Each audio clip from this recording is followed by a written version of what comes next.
Welcome to Generally Speaking. I'm your host, Angelo Fiores, part of USFL Today. I'm thrilled to say that this is officially the first episode of a game week.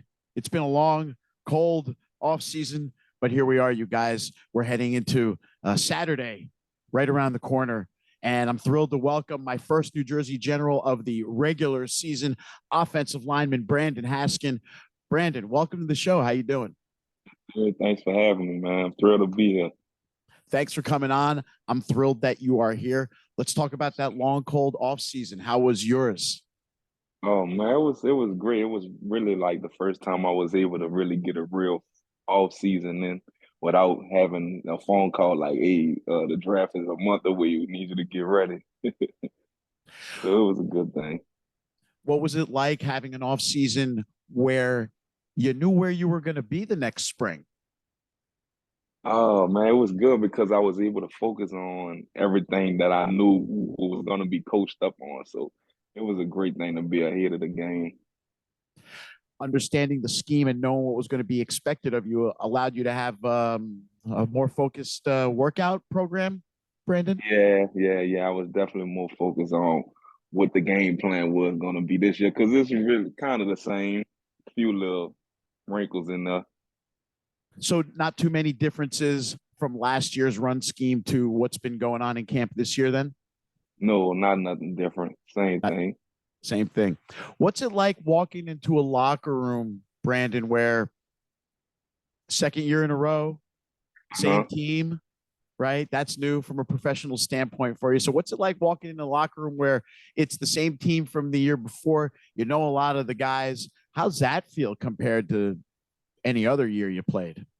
Man, it's a great feeling, man. Just knowing that you're going right back into action with your brothers, going right back to war with the same guys. Added a few new guys, but we welcomed them in just like they was a part of us last year. So it's a great thing going to war with the same guys. And what's it like walking into the locker room and knowing how your season ended last year for you guys and the chip on your shoulder you guys are carrying from that? What's it like seeing new faces that maybe they weren't there last year, but they're part of the team now and they're on the same mission as you, Yeah, dude. So I what's feel that like like? I feel like we talk about it so much, even with the coaches. Like we have a real big chip on our shoulders. So it's like they come right in and have that same chip on their shoulder. So we just ready to go. So that game in Canton last year is really at the front of your minds, huh? The entire team. You guys are really, still feeling that one. Yeah, we feeling it like it was just yesterday. We were so It's close, man. it seems like it was just yesterday. You guys were so very close. You never really seemed like you were yourselves that day. I know I don't want to harp on the past. I want to talk about what's coming up next, just in a few Yeah. days in Birmingham. So we'll just leave it here where I'll ask you. It didn't seem like you guys were yourselves that day. Did it seem like anything was off to you, say in warmups or when the game got going, or was it just a matter of the stars brought the heat that day? Yeah, I think it was just mainly we played those guys twice in a row, back to back. Then we had to play them in the game that mattered the most, and they really came with it. Right. Yeah. Let's talk about now Saturday night. Back to Yes, sir. Birmingham for opening night. It's gonna seem surreal in a sense to be in the same spot, almost on the exact same date as you were a year ago. Yeah. But now, in front of the same crowd, probably be bigger. And now these guys are the defending champions, Mm-hmm. and Mm-hmm. and they took it to you guys in that first game. So, talk about what you guys have been feeling about them being first on your schedule, and what's the team's vibe about the Stallions coming up. That there's definitely a great team over there, but I just feel like we all know the generals. We was coming with it last year. I feel like we left a lot of mistakes on the field when we played those guys last year. So really this year we're gonna make sure we hop on those points of what we missed last year to get it done this year. Last season, it seemed like, and talking about that game specifically, it started in that first game. It seemed like every time um, on a key play, it seemed like the Generals were committing a bad penalty, something that either stalled one of their own drives or kept one of the opponent's drives going. Brandon, whether it was on offense or defense, right? Is that something that the Yeah. coaching staff has addressed in the offseason to limit penalties, or in training camp rather? Did they talk about that Yes, specifically? definitely. Coach Riley definitely he talk about that all the time, and Coach Riley is definitely big on that. Big on that. So as a leader, veteran coming back, I try to speak up on it a lot too with the younger guys. You know, just crazy penalties. We don't really need them because it really be costing us the game sometimes. So So what do you do in a case like that to either limit those, or even to, what do you tell the younger guys? Hey, this is what's needed. yeah, so my coach, my O-line coach Steve Smith, say this one thing a lot. He tell us to the O-line, he basically say you got to be able to take a slap in the face and walk away to the next play. And that's the biggest thing with men in general. We just have to learn how to take a slap and next play. So So yeah, so let it go, and not be that guy caught and then the because flag. the second person always get caught. Always, right? The guy who Yeah, retaliates is the one who yeah. gets slapped with the 15 yards. So that has been stressed by the coaches. I'm glad to hear that that's been the case. And now, how about for yourself? You had a good year last year. What are Yes, your sir. personal goals in terms of your growth as a professional for the season? What did you work on specifically to get better at? Mainly it's because I'm really like the sixth man, like the guy that back up every position. So I really just try to focus on everything each day, just one position at a time, and just anything to help my team better. That's really my focus. Your versatility was key for the Generals last year. You played 9 games, and there was a point during the season, I can't remember when it was, maybe around week 6, 7, that you guys were down to only 6 offensive linemen, right? Yeah. And so, That's it. how many of the positions did you play during that Oh stretch when man. guys were going down? I was coaching just one day in meetings, coach would be like, "Hey, you're at center today." Next day I'm at left tackle, so I'll be at every position. It's the same this year, so I just keep my mind focused on. I know I'm gonna be having to do everything, so trying to stay healthy as much as possible. Is that hard, Brandon, to have to know every one of those positions because you're the first one that spells everybody? Right? It can be, especially at that center position. It can be, but I've been in the system for a year now, so I really pretty much know what's going on. So you don't ever find yourself like, okay, you're on the left side and then a play is called. You ever find yourself making that move in the Yes, wrong in the yeah, wrong sometimes, direction? and I lean on my guard to be like, hey, okay, all right, let's go. I'm remembering Then that. you remember it. I got you. That's cool. Who was your main man on the team? I know that you guys were one of the more together rosters in the league. Everyone really seemed to love each other. The Stallions were kind of the same way too. But who was like your main dude or two that you hang out with, maybe in training camp? Alonzo Moore and Trey Williams. That's my guys, man. All That's my right. guys right there. Yeah, we the ones that keep the team laughing a lot for sure. Is that right? What kind of Yeah. what are you guys up to that keeps things light in the locker room? Me and Zoe just be on Trey a lot about everything he do. So yeah. What, like you goof on him for singing and stuff like Yeah, that? just yeah. That's the main thing for sure. That's great, man. I'd love to hear that. And Yeah. and how about some of the new guys on the team? Tell me about them. Any of them kind of impress you either as player or as a man or as both? Yeah, this new receiver we got, man, Warren. Warren Newman He the third. yeah, yeah, Warren Newman. He's something special. He's something special. Tell me And about we from the same city, so we kind of connect the first day. So right. yeah, You're a that's my Louisiana guy. guy as well, Yes, sir. Yes, as sir. is Warren.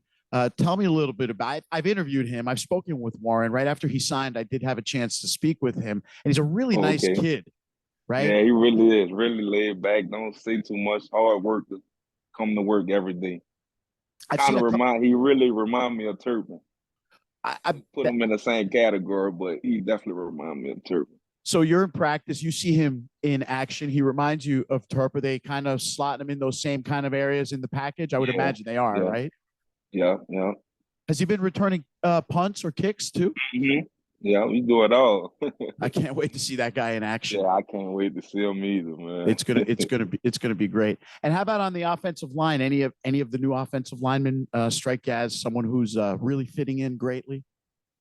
Yes, we actually got a couple, but Isaiah Battle, we had him in I played with him in Seattle with the XFL in 2020. So it's good to have him back on the team with us.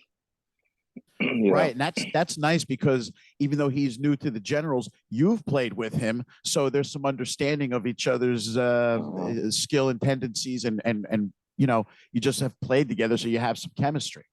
Yep, yep. Awesome, awesome. That's it. Did your family make it to any games last year? Yeah, they actually came to they came to like 2, 3 games. So yeah, they definitely gonna try to make some more this year. I know they're gonna be in this first game, Birmingham. They'll be in Birmingham. Yes, sir, yes, sir. Nice, nice. And then Canton, of course. How you liking being posted up in Canton now for the last month or so? And how is Canton? Oh man, it's pretty cold now. It's very especially what I'm used to. It's definitely cold, but I like it because it's very chill, and I'm a chill person, so it fit in well with me. I like to chill. I don't like to do too much. Yeah, So it's not a big nightlife city, I don't think, yeah, Canton, right? yeah. I'm the old head on the team, so I know it's probably different for the younger guys. So I don't. I'll be inside anyway. Ah, I gotcha. Let me ask you this. I know that last season they had you guys tour the Hall of Fame the day before the game Hmm. as an entire team. But since you've been there all this time, have you had a chance to check out the museum again? Have you been in there during this training camp period? No, I haven't. With training camp, we be so busy. But now that training camp is over, I definitely want to visit again because I had an awesome time the time that we did go. Toby told Toby said to me, "I can't believe they had us on our feet all that time the day before the game, walking around a museum. We Yeah, have they a try to get playoff us. game They try to the trick next us. day." Yeah, they try to trick us. How's Coach Smith? How's he to work with? He's the offensive coordinator and the O line Hmm. coach, so he handles two jobs. What's it like when you have a coach who's your position coach, but he's got another role and a bigger role than that? Does he have to like leave you guys on your own for a bit to work, or are you always kind of No. under his eye? Yeah, he definitely always keep his eye on us. So with the new job, I feel like he just more so keep us on our toes even more. Stand out the spotlight. That's his thing. Stand out the spotlight. Right, just Yeah. keeping you guys focused on the play to play tasks. Yeah. Yes, sir. How's the uh, how's the passing game been looking in camp? Oh man, from the scrimmage yesterday, man, it's looking pretty good. Like all 3 quarterbacks, man. I'm really impressed with all 3 of them. All three of them. So I saw Randy making a couple of really nice grabs yesterday in the Uh-huh. scrimmage, and I know that everyone's looking to him to have a really big season, including himself first and Uh-huh. foremost. Um, but let's talk about the passers. Has DeAndre separated himself at all from the pack and say, "Hey, I was here last year, and it's going to be Hmm. my gig"? Is he Yeah, standing out? he definitely came in with a different mindset, even more focused than what he was, because he number one guy now, so he have a bigger chip on his shoulder. So you can see the hard work that he's been putting in. And of the other two dudes, Kyle Lauletta and Dakota Prukop, Hmm. um, who we saw Kyle last year with Pittsburgh a little bit. Hmm. Dakota, I don't know so well. Tell us about what he's been showing. Oh man, every day I'm at practice, I'll be telling one of the O-Linemen, I'll be like, man, 9 is different because he was number 9. I see, man, 9 gonna be special. Do you get the feeling that Coach Riley and Coach Smith are going to be doing the dual quarterback system again this year, or is it going to be one guy's job? It's been the one I've asked a few times, and no one wants to give me a straight answer. So, It's pretty hard to tell. I'm not even gonna lie because it's like practice. They all get these snaps, so it ain't really like even last year we didn't think that was gonna happen with Louise and Dre. So you never know. so last season when the first game rolled around and it was back and forth every couple of plays. Was that a surprise to everybody that Yeah, first night? yeah, it was. It was. So So as far as a game plan goes, you guys weren't necessarily prepared for the constant changing of QBs. No, because on the O line, we just block. That's all we know. We whoever in there, we gonna do our job. So it doesn't matter the style of QB that you're blocking for, No, Brandon. You're no, still sir. blocking the Especially same way. with Coach Smith, it don't matter who back there. We gotta get. I got you, man. So today is off day, right? Yes, sir. Yes, And sir. then tomorrow back at it. No, we got tomorrow off too. We Oh, back right. at It's it Monday. Easter tomorrow. Yeah. Right. Yeah. Thank God we got Easter off too. Nice. So 2 days off in a row, and then Yes, sir. it's game planning. Yes, sir. Yes, sir. Wow. Brandon, thanks for coming on with me, man. This was great. Wow. You're a really candid guy. I've enjoyed getting to meet you and talk to you, and I hope to speak with you a lot more as the season goes on. I hope the same, man. I appreciate you having me. I appreciate you being here. Good luck in the first game, and good luck for the entire season. We'll definitely be watching you. Yes, sir. I appreciate you, man. That wraps up Generally Speaking for today. I'm Angelo Fioris. Make sure you follow me at NJ_Generals for my Generals information, and make sure you follow at USFL Today so you can get all the notifications about all the shows that we drop, including this one. That's it for this week. We'll see you next week with the Generals post-game report. And don't forget the pregame show, which airs on Fox Sports New Jersey, Saturday morning, 9 o'clock, starting next week on the 15th and every week thereafter for the entirety of the New Jersey Generals season. We'll see you then.